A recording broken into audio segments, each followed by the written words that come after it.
Good evening. Here we go. Okay, good evening. It is Tuesday, November 21st at 10:39.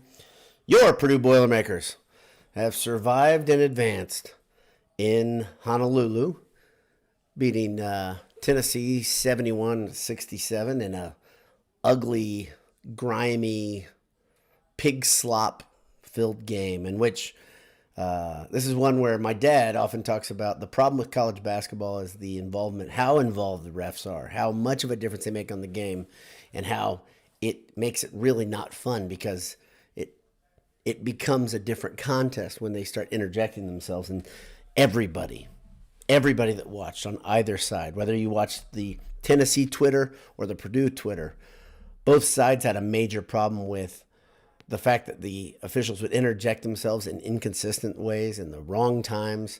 We'll talk about that. I'll talk about the end result. Talk about the fact that Purdue will be playing either Marquette or Kansas. And it goes from playing number 11 and winning to playing number 7 and winning to playing number 4 or 1 in the championship. That is a hell of a murderer's row, like we talked about, coming in to the Maui Invitational. Let me thank our sponsors, though, before I get too deep into it. Thanks to our friends. I'm going to mention AJ's first because mix it up. Head over to AJ's on Vine when you're on campus. Get your favorite things. Get some Italian beef. Get a burger. They got some creative burgers. Grab some delicious, amazing appetizers. Either the pretzels or the mac and cheese bites are my recommendation. You will not go wrong. Before you go there, go to eatajs.com. You can order ahead. That's burgers, beef, beer. That's AJ's, our friends Adam and Jake. And when you're looking for a sweatshirt, and you are, and a t-shirt, and you are, especially for Christmas shopping, it's coming soon. We're getting down that, we're in that stretch. Head over to Home Field Apparel. This week only, enter Black Friday, get 20% off. But if you miss, and it's still your first purchase, enter Boiled 23 for 15% off. Either way, you can't lose. But early bird gets the worm. Go get a shirt now. So homefieldapparel.com. Yeah, that's a great game. That's a huge win. It felt to me as those fouls started mounting up, and you see Edey getting in foul trouble very early. That it felt to me like a Sweet 16 game where Purdue gives it away or has it taken away, however you want to say, just because they couldn't play their style of play. Interesting thing, though. Interesting observation. See if you agree with me. If you do, awesome. If you don't, it's okay. It used to be that Purdue had to play teams and get really aggressive and really physical to try to level the playing field because they didn't have the horses, the athletes, the basketball players to play with some elite teams. Well, now, oh, how the turntables. You see Tennessee doing exactly that. And Rick Barnes admitted that Tennessee plays a physical brand of basketball at the half. And yet, Tennessee started that second half looking squeaky clean while Purdue just couldn't stop fouling. It was like a Thanksgiving miracle for Tennessee. All while Tennessee scratched and clawed, got their way back into the game. Honestly, let's remove all that. Let's pretend for a second both teams get the same amount of free throws, and the game was called evenly, and you don't you ignore the fact that Zach Edey generally doesn't foul, and he was in foul trouble against guys that he was superior to, and who were grabbing him around the waist and around the shoulders and around the neck over and over. But let's ignore that. When you shoot free throws that poorly, as Purdue did tonight, it is tough to win a game in modern college basketball, unless you are just raining threes. Okay. Now, on top of that, when the guy who everybody thought was going to be the number 2 to Zach Edey's 1, Braden Smith, plays like he did tonight, it's tough to win a game. But all of my trash talk of Fletch Lawyer and his inability to make plays must have really fallen on ears that were affected, because Fletch Lawyer looked like a beast today. He kind of reset himself because he had played 2 games in a row where he kind of was very quiet, at best very quiet. And scored in the 20s, 26, some 23 points. I don't know. I haven't looked at it yet. I'll look at it here in a second. But Fletch Lawyer definitely did some big things tonight and was definitely a story. It wasn't just the fact that he was hitting shots. It was he was He was willing to get grimy and dirty and go after the 50-50 balls and win the 50-50 balls. That's really the difference. That and what should have really cemented Purdue at the end of the game. You look at the press, right? Purdue's up by 3 in the closing seconds. And Jay and I both on a text thread go, oh, no, press, right? Oh, this is death for Purdue. And right away, Lance Jones, the guy that we think is the perfect complement to this team, uses his speed, attacks the dead center of the press, doesn't go in the corner, gets fouled. I'm like, bingo, bingo, bango, bongo. These guys are going to win going away. Of course, he goes down, and he hits one of two. I think Smith missed 2 free throws down the stretch. Edey missed 1. Really, really lousy free throw shooting, and that really matters. When you're going to be the aggressor, as Purdue wants to be, and you're going to go to the hoop a lot, you're going to get fouled. You have to hit your free throws and cripple that other team early and make them think twice about fouling. Instead, the game was called in a way that I think was awful, of course. I mean, but the free throw shooting just killed me. It killed me. That and the fact you had Braden Smith and Lance Jones not making plays tonight. Gillis continues to be a bit of a mystery to me. When you watch him play, he is clearly not looking for his shot, and it's changing the way he is respected by the defense. He's still scrapping, going for rebounds, but I really need to see Gillis get back to the place where he's confident in his shot. And it doesn't even have to be 3-pointers like he did, was it Michigan State last year? I can't remember that game where he went off. It doesn't have to be that. It could be just looking for your shot inside 7 to 10 feet. But he's a lot better than just that. The starting lineup, a lot of people wondered if Painter would bring that starting lineup back in because it is questionable. It remains questionable, the TKR plus Edey starting lineup. And he did. He brought it back, and it didn't look great. It doesn't look great, but I think this is one of those things where Payne is really trying to make that work because he sees it as important. But I just think there are so many better ways for this team to attack an opponent than those two being on the court at the same time. All right, let me look at the stats real quick, and then we'll talk a little bit in the margin. Thank to everybody who's tuned in live. Awesome to see you. I don't know if you remember last year when Boiled Sports really changed. I mean, I've been doing post games and podcasts and quick casts with my friends here on Boiled Sports for a long time, on this feed for a long time. But last year, a year ago now, is when things kind of changed because I was doing post games during the Portland stuff, and you guys were along the ride with me. So if you began your ride a year ago with Boiled Sports, appreciate it. And if you're just tuning in for the first time here, where you been? Just kidding. But I do appreciate everybody being here. Purdue improves to 5-0 on the season. Like I said, they're second in the nation. They've beaten number 11. They've beaten number 7, and they will have a top 5 opponent next. That's awesome position to be in.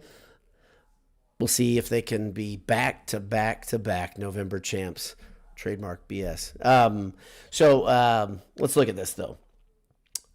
Edey, even in spite of playing not his best game at all, not a great game, he still finishes with 23 and 10. No turnovers. Pretty damn awesome. And on top of that, he fouled out 2 Tennessee players, the 2 best bigs.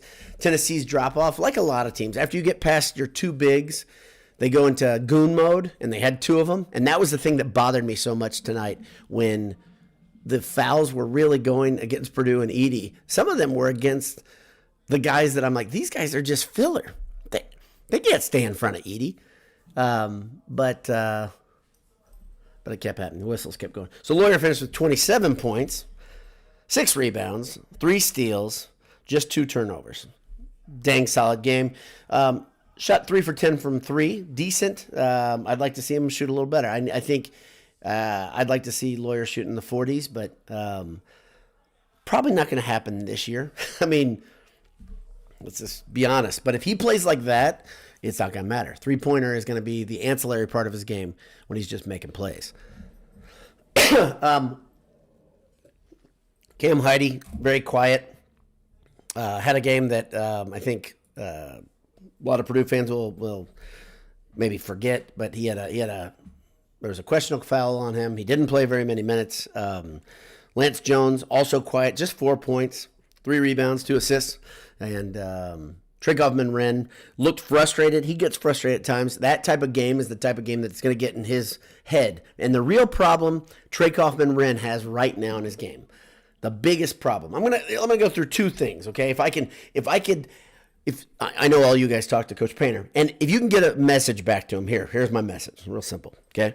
One, Trey Kaufman-Renn, please get the free throw shooting up to 75%. If you do that, it's a game changer for you.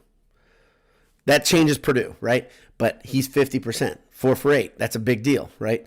Edey was 9 of 17 from free throw line. It's not good. It's not acceptable for Edey. He's usually an 80+%, 83% free throw shooter.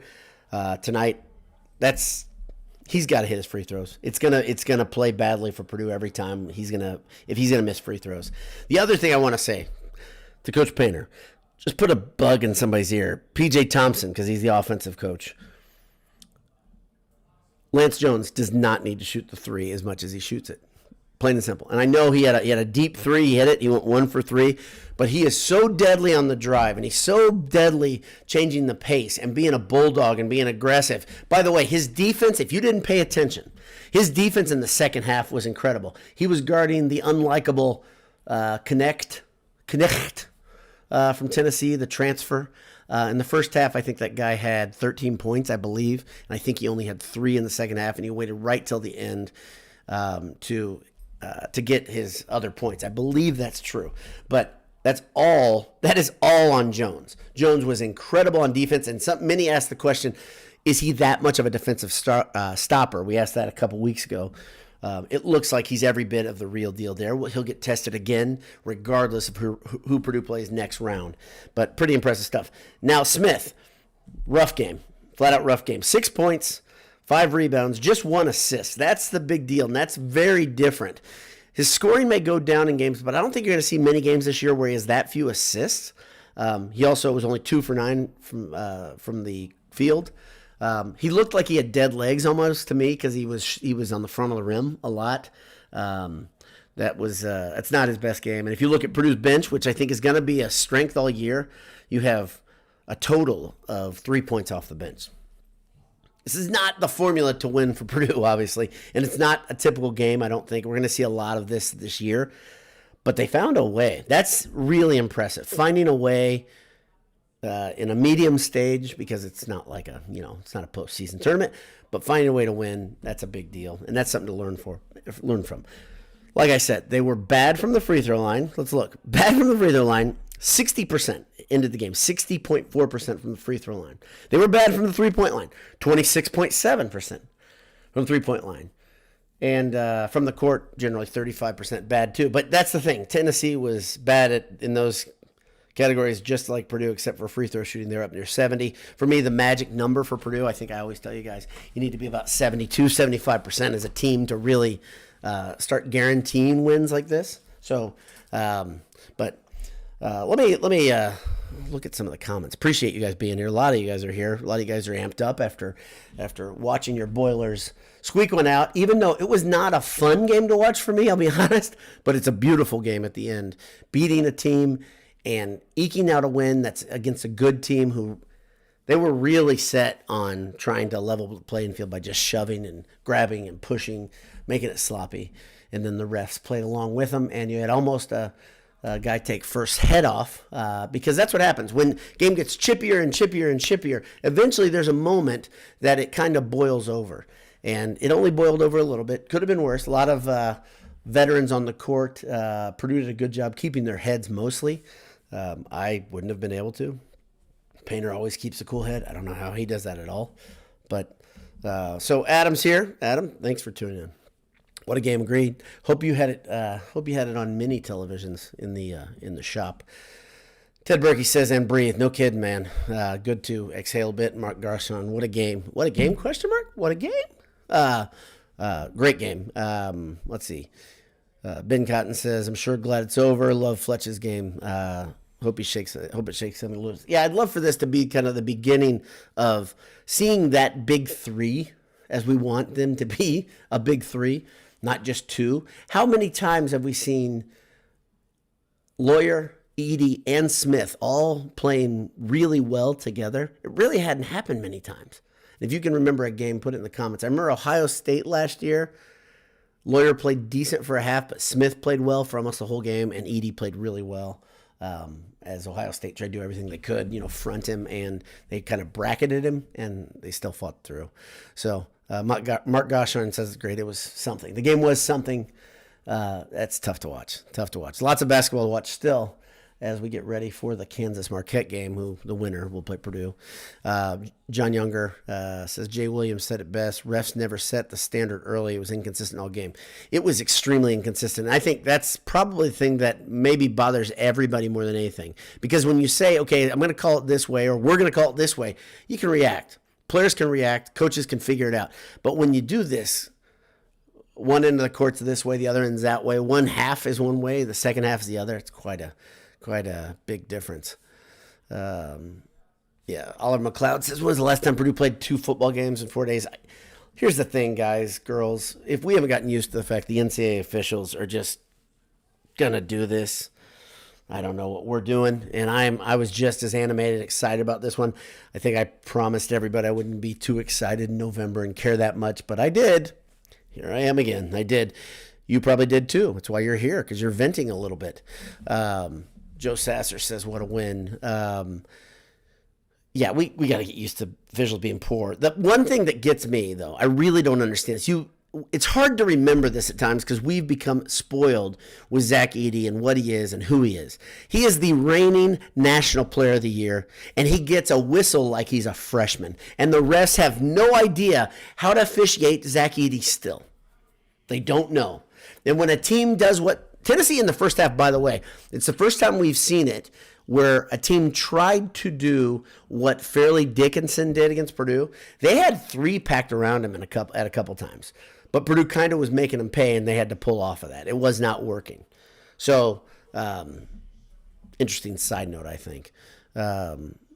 Need of Being Verse says, if you told me Fletch was going to be the top scorer, I wouldn't have believed it. Good for him. Yeah, you heard us. We were critical of him, and I'm so glad to see this. I'd like to know which one is the real Fletch Lawyer, and if we can see the good one consistently, it is going to be huge. If you have good Fletch Lawyer, good Braden Smith, and Lance Jones just kind of adding some seasoning in there, mercy. That's a pretty fun group. And then there's firepower off the bench, but today we just didn't see a lot of it. Travis Brennan says, have you ever seen a team get to 10 fouls so fast? That second half was incredible. That's one of those I was like, we haven't seen Purdue called that way in a couple seasons, I don't think, as they were called in that second half. And I think I hope somebody has an answer to why that happened. The only thing I can think of is Rick Barnes' technical was a pivot point in that game, and it just swung the balance. Those refs didn't really like him talking mean to him and raising their voice, hurt their feelings. So they said, okay, Mr. Barnes, we're sorry. Let's see. Yeah, Caleb First, unsung hero tonight. Played tough, Michael JB says. Played tough, played gritty, really good off the bench. One thing that... Again, kind of players knowing themselves, and this comes with youth. We forget how young Trey Kaufman-Wren is at times, right? But when he's spinning through the lane, that's not his strength. His best thing is using that massive base, those trunks, right? The dude is strong from the waist down. He's strong all over, but he is strong from the waist down, and just doing some damage there. It's pretty incredible. He needs to not be the soft guy and go hard at the rim and let things just fall where they meet. Noel M23 says, good evening to you. I hope you guys are enjoying your evening. Hope you guys are getting ready for Thanksgiving. I don't know if you've been working all week or how it's been for you, but I think for most people vacation really started tonight. So maybe we'll get to see another November champions.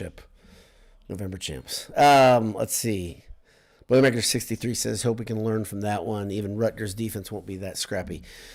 Yeah, there was a lot there. I think that's good to be tested this way this early. I don't think, maybe you guys can help me at this, and there's still a lot of you making comments in the comments if I get down to the bottom.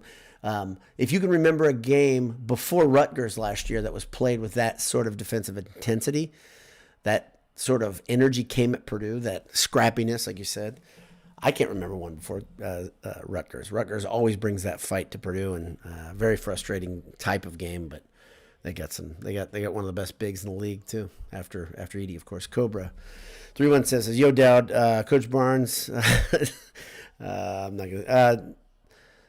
No one ever call it a fishing excuse, but then they take some responsibility. Yeah. So what he's really saying is that you're not going to use the officials as an excuse. We are not going to do that, but we can recognize that they were bad. I think that's fair, Cobra. Ed Albanese, Fletch watched your podcast last night. Yeah, exactly. I don't think there's any other way to explain it other than that. As I saw him in the beginning, he was the leading scorer early, and he just never let off. And yeah, clearly that must be. So I guess I need to do that. Hopefully Coach Harrell watched the last night's podcast too, and he is motivated to impress me as well in the bucket game. If you haven't watched The Handsome Hour, you should go back and watch it. It's pretty good. Go back and listen to it at your favorite podcast platform. Jimmy Johns is on here. That's wild. Last 2 games played like garbage and still won. Encouraging but not sexy. I would say the last game, I'd put that in a different category because that second half was dominant basketball by Purdue. And it was real basketball. It was free-flowing. It was beautiful. They did everything the way I want to see them do. So they played a half of really pretty basketball versus Gonzaga, and they played entire ugly game, this one, and allowed Tennessee to dictate a lot of the way the game was played. Yeah, Budnick said, let's not forget we started out hot last year and lost to a Sweet 16. Thanks, Budnick. Yeah, I had forgotten how the season ended. Thanks. And I've forgotten how it won because I just referenced last season a second ago. Come on. Give me a break. Let's see. Joe Ensley says first had a game. Ed Albanese again. First is playing with a lot more aggressiveness. He is attacking the boards. Colvin really needs a mental check. Okay, that's an interesting thing. So we're seeing Colvin came in. He looked dazed. He made a couple bad plays in a row. This is what you're going to get with a freshman, guys. This is the whole thing. And I do think Colvin hopefully will hit his stride at some point this year. And we don't have to wait till sophomore year to really see a fully bloomed version of Colvin because I think his upside is massive. But today it was freshman basketball, totally. Ethan Morton's a guy. If you want to get frustrated tonight, I thought Morton played better last night versus Gonzaga because he came in and he played important minutes, did big things. Today wasn't working for Ethan. Gillis and Ethan, we got to see more out of those two guys. I know it's tough. They're getting limited minutes, tons of limited minutes. It's a super hard situation. But if there's one thing you know from Painter teams in previous seasons is there's going to be a night where it's your night to step up and do things and be the guy. For both Morton and Gillis, I'm going to look like Nostradamus here. It will happen this year for each of them where they're going to be the catalyst for a win. It's just going to happen.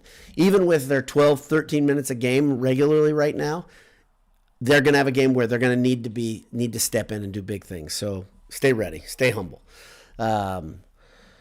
Let's see. Andy Day says, oh, yeah, there's a rumor up here. Yeah, I don't want to talk about that. Let's see.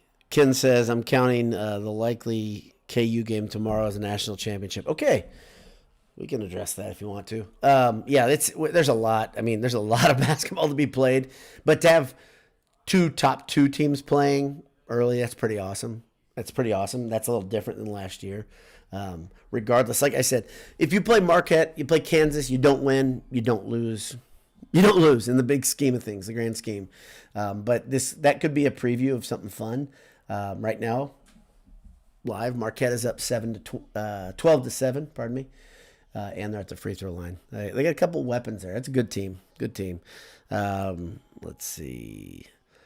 7392 says Gillis seems to lose focus. Balls are bouncing off his face.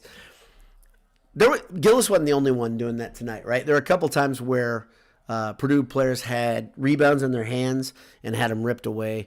Jones had one down at the end, right, where he had a clear rebound and a great play was made by completely clean. All facetiousness, and Tennessee made a play, got a cheap one back, turned, scored right away. And it was one of those things where it felt like Purdue could have put a little more distance between themselves and Tennessee, and just didn't do it down in the game. And that's one of those plays that did that. The free throw shooting obviously was awful. Oliver McLeod says tonight's game, tomorrow's game, and rooting interest in the Egg Bowl on Thursday will take 10 years off my life. So we got some. That's right. You've talked. I think you're a guy down the south, so that's fun. It's a fun weekend. It's a fun weekend. I don't care if you like sports. You like college sports. It's the best weekend. It is. I don't know. It's hard to argue. It is right there, like in the top 3 to 5 sports weekends of the year. No doubt. 7-3-9-2 had a point earlier. Vescovi is a cheap player, undercut Edey several times. Yeah, and so he wasn't the only one. This is one thing that those refs would not call. When you hip check a guy underneath when he goes up for a rebound, you hit him in his thigh with your rear end. It's kind of a formula for big time injury. Refs didn't earn one whistle, I don't believe. It's like the refs were only looking up here, and they weren't going to call it above the shoulders because Edey's tall. Super guilty of being 7'4". Boy, that felt like the bad old days when he couldn't get a call. But hopefully we don't have to see too many more of those games this year. Gottschall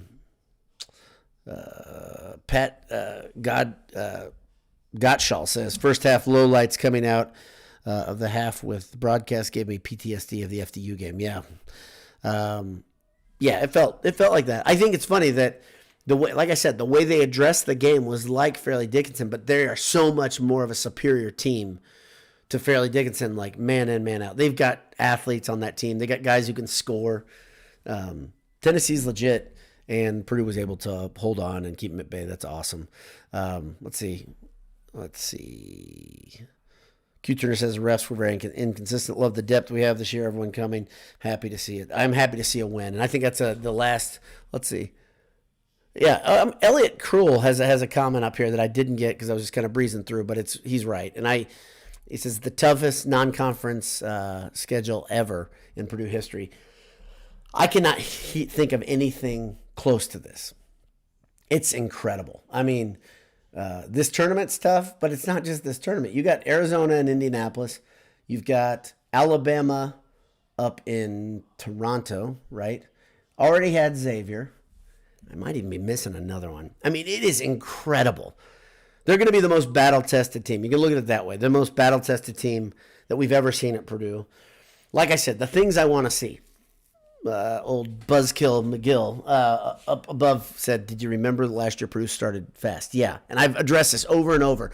The big thing that I want to see, is that in January and February, Purdue is playing better basketball. And they're starting to get better and add things instead of taking away. Last year, tell me you don't agree that it felt like Purdue was kind of just like gliding in for the landing right at the end of the season. They weren't fighting. And it felt hard as a fan because you're like, let's just get to the tournament. I mean, let's go.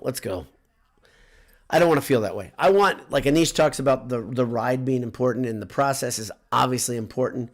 I do not want to feel like Purdue's just gliding in and taking it easy and holding on as they start out flying out of the gates in the Big Ten. Remember, they dominated the Big Ten. They won the Big Ten championship regular season going away because of the beginning of the season, how well they played. Well, I'd like to see them end the season in that manner with all that fight. The problem you had last year, you had a couple things, but one of the big ones is every team was playing Purdue like Tennessee played Purdue tonight, and they beat the hell out of Smith and Lawyer specifically. Those guys looked like they didn't have much in the tank at the end. Maybe Lance Jones is enough to get you past that this year. Maybe that experience, right, of the jump from freshman to sophomore year is enough to get you to the next level. Whatever it is, I want to see it. Kyle Ray says, Tennessee's coach lost my respect. He's a clown. Wouldn't control his bench at all. No, he was trying to get them completely lathered up, to take this game very seriously, to get them to play more and more physical, and the officials allowed it and encouraged it. Barnes knew that he couldn't play Purdue straight up. At this point in the season, they can't. Maybe they will be. This is the funny thing. If you think, go in the Wayback Machine, Tennessee in 2018 played Purdue in the pre-con in, I don't think it was Maui. No, they didn't play. I don't think they played in Maui in 2018. But they played in the big tournament, and Tennessee beat Purdue. And then Purdue beat Tennessee in Louisville to get to Virginia. But that's the thing. Those teams were very different at the beginning of the season to the end. Now, Tennessee could improve a lot and be able to go toe-to-toe with Purdue at the end of the season. I think Barnes knew right now Purdue was a better team. And he knew that they were going to try to do everything they could from a physical standpoint to take it to Purdue. Interesting thing, because we all think as Purdue fans that Purdue can pretty much handle the physicality of almost any team. But Purdue can play physical, but they're not just like a big bunch of bruising linebackers like they've been in the past, right? If we think of some of the historical great Purdue teams, where it's just like, okay, it's defense, it's hitting the guy in the mouth, taking getting on the floor, earning it with floor burns. No, Purdue's gotten skilled, and now teams have to play that game against Purdue. Very, very different situation. Very, very good thing to see from the program. Brian Ryle checks in and says, Talking Heads starting to talk the Big Ten down. Yeah, they're not wrong. The Big Ten has looked pretty bad, right? I mean, like, you can't argue with some of the results. The Big Ten has looked pretty bad. I don't really care. Like here, and you're probably the same way for me. I'm not trying to take away your point, but the idea that the talk is the thing that's going to keep Purdue out of a championship, a Final Four, a high seed. I guess all that stuff has been moved on in my head because all I wanted Purdue was to be a top 2 or 3 seed, and then they peed down their legs so badly that the seeding didn't even matter. Now, it doesn't discount the fact that you need to win a Big Ten title and need to get a high seed, but the media and nobody else matters at the end of the season, especially if you are a legit top 5 team, which Purdue looks to me like they're going to be this part unless something happens with something unforeseen. It looks like they're going to be a top 5 to 10 team the entire season. They just look that good to me. Look that good to you probably because you're biased as well. But last year changed a lot in my opinion. So, yeah. Bahamas. Thank you, Budnick. Bahamas. And that was when Purdue played Kansas. Sorry, I gotta give you guys some context. Let's see. I think that's about it. So I'm calling it an evening. Once again, I appreciate every one of you that tune in live after this game. I will be here again after the Kansas or Marquette game. I will be here with a little post-game goodness. We can enjoy that before we turn our eyes towards Thanksgiving and getting ready. If you're hosting like I am, you're probably starting to get your house ready. Hope you have a stress-free couple of days ahead because I'm sure it will be. But until I see you again in probably 24 hours, a little over 24 hours, thanks again to AJ's, thanks again to Home Field, and thank you for tuning in and listening. God bless you. Hammer down. We'll talk to you soon, hopefully after yet another Boiler victory and back-to-back November champs. We'll see you.